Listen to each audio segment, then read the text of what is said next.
Anthony Grassi here for D2 Ticker here at the Women Leaders in Sports National Convention. Happy to sit down for a small college conversation with Rocky Mountain Athletic Conference Commissioner Chris Graham. Chris, thank you for joining me. Thanks for having me, Anthony. So you're here honoring former Regis Athletic Director Barbara Schroeder, who was the first full-time female athletic director in the conference. What does it mean to be here to honor, represent, maybe kind of help carry the flag for what she accomplished? I'm in my 11th year in the RMAC, and it is arguably the most historic Division II conference in the country, not always Division II, but the oldest. And as a part of that history, we've had a lot of great leaders, and Barb is absolutely one of them. Her and I connected a few years ago during my time, and we put her into our Hall of Fame in the 2023 class as we recognize the 50th anniversary of Title IX. Can't think of anyone better than Barb to cap that Hall of Fame class. And as we got to know each other a little bit better, and as we learned that she was going to be honored with a Lifetime Achievement Award here in this great organization, Women Leaders, I knew I had to be there not only to represent the RMAC, but to support a part of history that we will forever be thankful for, with her role, just not in the league as one of our first female leaders as an athletic director, but as a leader within Division II in the committee structure that she was a part of, and within this organization, formerly known as NACWA, of course. And so I'm excited to be able to be a part of honoring her. With me is also our Senior Associate Commissioner and Senior Woman Administrator within the RMAC, Lexi Vernon. And it's nice to be able to connect those generations and those women leaders within our league. We need to recognize these events as much as possible so we can inspire the next generation. How do you think about inspiring the next generation from the conference office perspective? Obviously, you have an SWA Senior Associate Commissioner who is a woman who can kind of help develop into that next generation of leaders. But how do you develop more leaders from the conference office perspective? Or I guess, how do you think about potentially doing that? Obviously, it's not always easy to think of that way. In a way, it's not a loaded question, but it's a real complex question, because for any leader that sits in our chair, there's a lot of experiences that we've gone through. So the first thing we have to do is reflect on what those experiences were, and then identify ways that maybe not replicating them is the best word to use, but recognizing which ones were important, providing those doorways and those opportunities, and at the end of the day, giving opportunity for responsibility and accountability, because that's what any leader of any organization is ultimately taking care of, is the responsibility of the entire organization and the accountability that comes with it. As far as women leaders are concerned, within the RMAC, we're still a two-representative system, so every institution in our athletic administrator meetings is going to bring a male representative and a female representative, and there's a constant reminder, whether it's in between meetings, whether it's before meetings, after meetings, whether it's within the meeting, and the recognition of the contributions that are being made, lifting up the voices of everyone in the room, but primarily the female administrators. And if it's at an institution that has a male director of athletics, regular encouragement and recognition of the value that they're bringing, not just with their skill set, but their perspective as a woman leader within the meeting, encouraging those voices, and then providing whatever opportunities through committee work, through other designations, national nominations to national committees, to give them that breadth of experience so that they have the confidence and the network and support that will be vital for them to take that next step. And there's so many of them that are qualified to do that. And what I've found is every once in a while it just takes a little extra acknowledgement on the side to say, I've been doing this a long time, you're ready, you can do it. I know you can. Have you felt maybe what that impact has had of you advocating for somebody? Occasionally, you'll have a conversation and there'll be a thank you, but that's not what it's being done for. Right.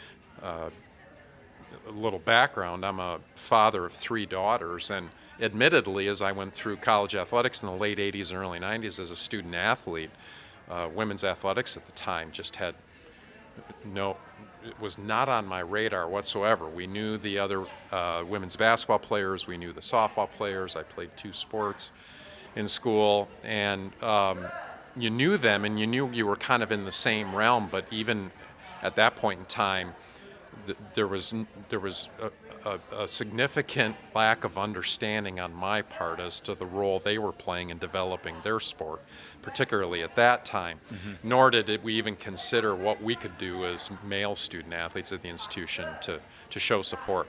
So this development has taken a long time, even personally, but with my 3 daughters, I start to think to myself, what do I want them to encounter, and what do I want them to experience when they get into the workforce? What kind of supportive environment do you want?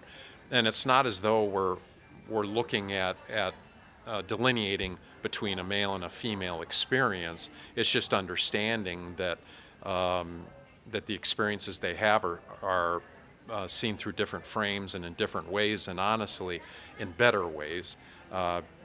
Grown to understand that we'd be a lot better off in a lot of avenues of life if we had more women leaders. And so, yes, there'll be an acknowledgement sometimes if I'll make a comment to them, but what I really want them to understand is that in the moment, whatever it may have been, a comment in a meeting or a decision that needs to be made, now is the time, because coming up in the 80s and 90s when sport management really wasn't a thing, it was kind of a crapshoot for a lot of us as to what experiences we had, and there was no such thing really as a mentor at that time. Right. And a mentor can tell you, this is the time, you got to recognize it, take the opportunity, make the decision, stand by it, find your values, and learn from the mistakes that you made. Don't think that a couple of mistakes are going to make all that much difference. Even though I know at times I'm aware that there may be a brighter spotlight shown upon a female leader than there might be a male leader, just simply because we're still at a stage where we need to affect the disparity in gender leadership in our industry. As you think about maybe somebody that can be in a mentorship position to leaders of all kinds, what are some of those lessons that you've learned? Because you talked about opening a lot of those doors, and I imagine there are plenty of doors that you opened in your career and it might not have been the right door. So knowing what to do is sometimes just as important as knowing what not to do. So what are some of those kind of lessons that you can impart on kind of that next generation that's next up? Any advice is always going to come with a disclaimer. That it works in this situation. This is my best educated guess based upon my experiences, but they're certainly not a woman leader's experience, mm-hmm. and not even through K-12 and college athletics and team experiences. And so, yes, there's the old cliche that any decision is a good decision because you figure out whether it was a good decision or not a good decision. There's always a little caution I'll throw in, which is when you make a decision, no matter the gender, no matter the leader, know your work, know your skill, have some content behind it through everything you've developed throughout your time. So make your best educated guess. But then once you do that, it helps to know that you have the support of the people around you. As I indicated earlier, if you're going to make a mistake, make a mistake. It's not great to make it twice, particularly if it's a bigger mistake, but you make it once, that's fine. So if I'm going to encourage someone to take a chance or to look at a job, I'm doing so based upon what I know about that situation, and more importantly, in this industry, we all know each other pretty well. So who you're going to have around you that's going to help support you as you continue the journey. Yeah, and creating that opportunity for somebody to make a mistake with the confidence that if you make the mistake it's going to be okay. Yeah. It's something that leaders, or early leaders and those kind of in the middle of their career, trying to figure out how they advance. That's a challenge that all of us try to overcome as we continue to develop. There's not one of us that won't run into it. Yeah. I wanted to get your perspectives on some broader Division II topics as well. You've been vocal about the need for expansion for Division II football. Do you have I guess I'll frame it this way. If you had the kind of keys to make the decisions, obviously there's a lot of other individuals that need to be involved in that process. What is the optimal kind of solution that you would see, or the optimal setup for Division II football? Oh, I don't think I speak out of turn. Any football commissioner in Division II is going to say we need to expand the bracket. We need the access ratio needs to increase. It's a sport that we invest millions of dollars into, regardless of the institution. And the opportunity, particularly in this day and age where our graduating classes out of K-12 and coming into post-secondary institutions will be declining over the next decade, and male population at our enrollment-driven institutions, or even non-enrollment, more of our select institutions. Those that have football, it's an important part of their culture. It's an important part of their campus environment, and the experience that we want them to have with the investment that's put into it, no different than any other sport. The brackets, particularly in a situation where you have a bye, and in football, a bye is a big thing for that number one seed. I'm not saying they don't deserve it, but evening out the regions with an additional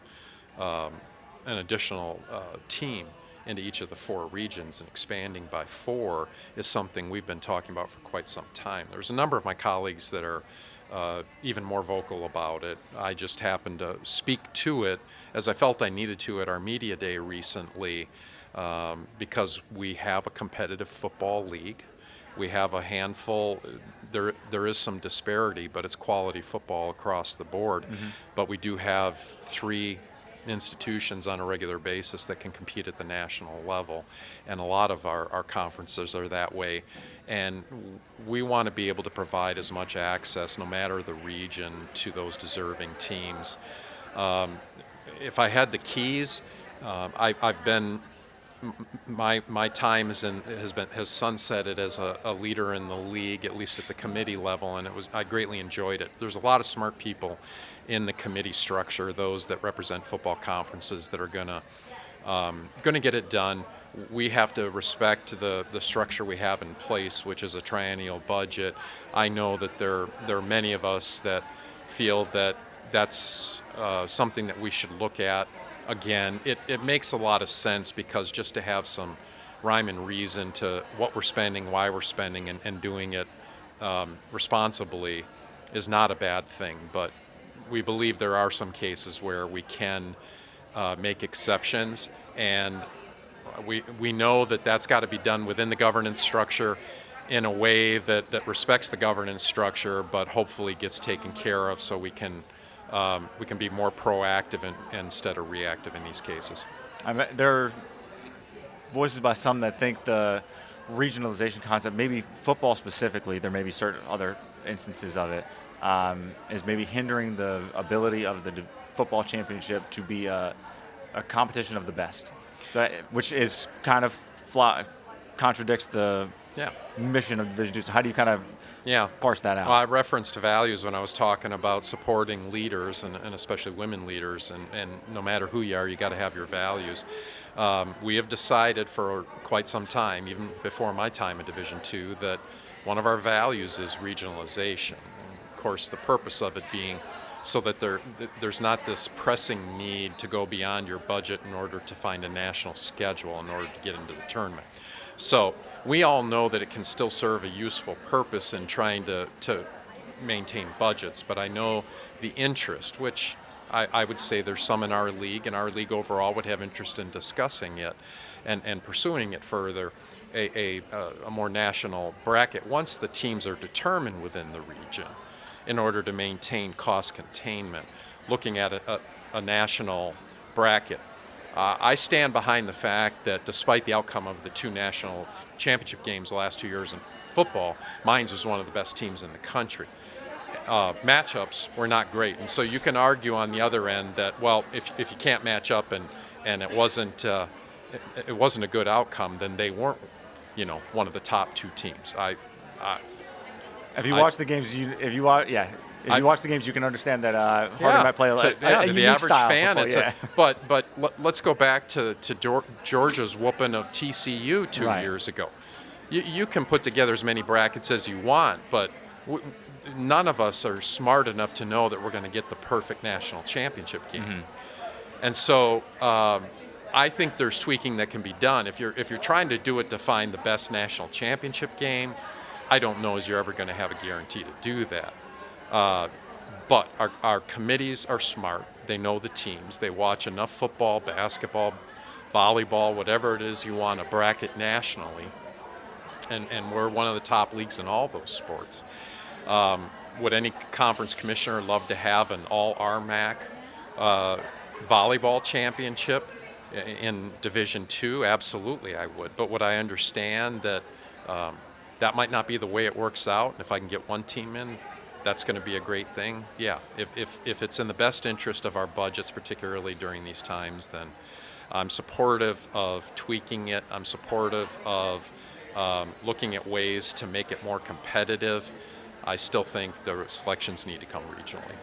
Do you think that, because we've seen a number of these changes or discussions about potential changes, be it week 0 a year ago, be it the discussions about the budget process for championships, there are a lot of administrators understand the need for change, but the manner in which that change comes about may differ, where there's a potential to go all the way one way versus all the way it is right now versus somewhere in the middle. Yeah. Does that create a bit of a challenge as you think about the future for the division? And is there an opportunity to kind of, reset might not be the right word, that seems a little bit dramatic, but rethink about things on a more broad scale potentially? You may be aware the Division II staff and leadership put together a think tank in September, and you all released that summary. And there's really a lot of people I know well, a lot of smart people that were in that group. I think a lot of the ideas brought up were of value and are important to the division. If we really had our way and we just said we were going to wipe the slate clean, would governance change? Would leadership, not within staff because they do a wonderful job, but would leadership within the division change? It might. I know as commissioners we'll sit in our meeting, and the Division II Athletic Directors Association will sit within their meeting and say we're chosen representatives, like the Management Council representatives are, like the Executive Board representatives are. And we've been around a while, we know what we're doing, and so there's probably a more efficient way to do it. But we are a democratic, one vote, one institution, one conference association, and I think that can't be lost on what it is we're trying to accomplish when we have varying budgets, we have varying enrollments, we have varying sports sponsorship approaches to everything. I personally would have a lot of things I would do, but as I referenced earlier, I think my time has passed on that. I think our league is very interested in ensuring that no matter the structure and no matter what it is we're trying to accomplish in the future, we want to see Division II grow west of the Mississippi. There's certain sports like men's and women's lacrosse we want to see continue grow. We're still very interested in maintaining men's and women's swimming, and we're thankful for the associate members we have there. I think the think tank did a really nice job.